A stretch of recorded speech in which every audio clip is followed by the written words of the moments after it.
मातीत गाडलं, या मातीत गाडलं.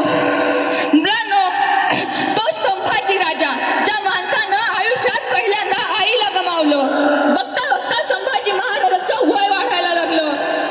पण शिवाजी महाराज हे आयुष्यभर स्वराज्याचा संसार करत गेले, त्यामुळे ते शंभू राजांना जास्त वेळ देऊ शकले नाही. पण शंभू राजांना घडवलं पाहिजे, या स्वराज्याचा दुसरा युवराज आहे तो युवराज कुठेही डगमगता कामा नये. मग शिकवायचं कोणी? मग समोर आल्या राजमाता जिजाऊ.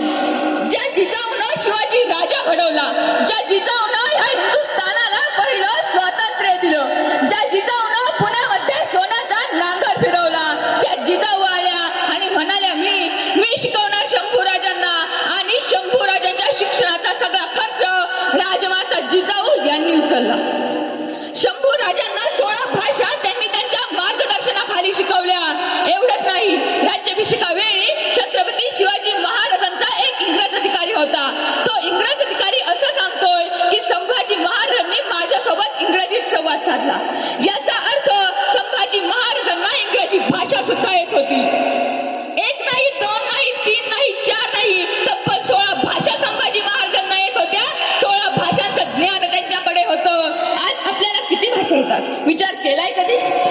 मुलांनो, हा संभाजी राजा फक्त शमशेर नाहीये, हा संभाजी राजा फक्त तलवार नाहीये, तर त्याच्या पलीकडे त्यांचा इतिहास आहे जो की आपल्याला जाणून घ्यायचा आहे. मुलांनो, संभाजी महाराजांना फक्त शिक्षणाची आवड नव्हती, या माणसानं स्वतःच्या शरीराची आवड जोपासली.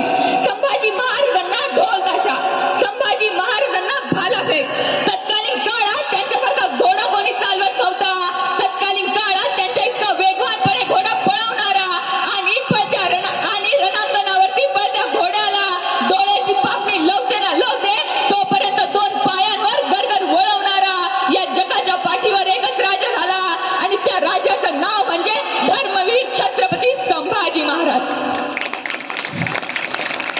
मग संभाजी महाराज कोणाला म्हणायचं? अनेकदा सांगते, संभाजी म्हणजे कोण? अहो,